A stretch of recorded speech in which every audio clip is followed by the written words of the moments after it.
This week's Parsha speaks about war, and it tells us there are times when Israel goes to war.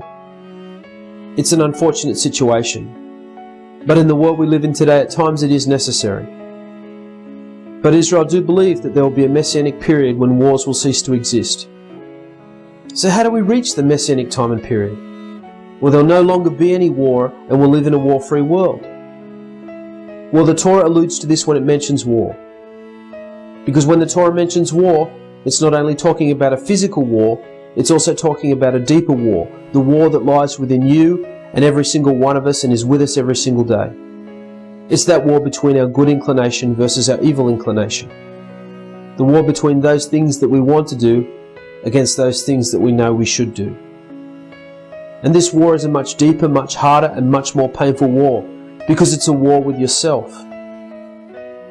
You see, the physical war, one nation against another, each nation is trying to change the other. But trying to change yourself is much more challenging and much deeper of a war than the physical one.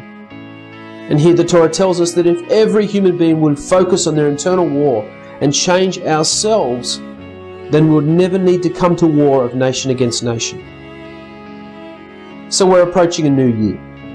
And we want this coming year to be a good war-free year.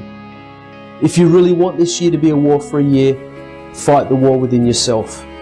Because every one of us that participates in the internal war will help rid all mankind of the physical war of nation against nation. Ephesians 6:12 says, "For our struggle is not against flesh and blood, but against rulers, against authorities, against powers of this dark world, and against the spiritual forces of evil in the heavenly realms." You see, these dark forces are given rein to minister to our evil inclination. And if we can rise to the challenge of putting down these enticements at every turn when they arise, we'll do well. 1 Corinthians 9:25 says, "Everyone who competes in the games goes into strict training. But they do it to get a crown that will not last. But we do it to get a crown that will last forever."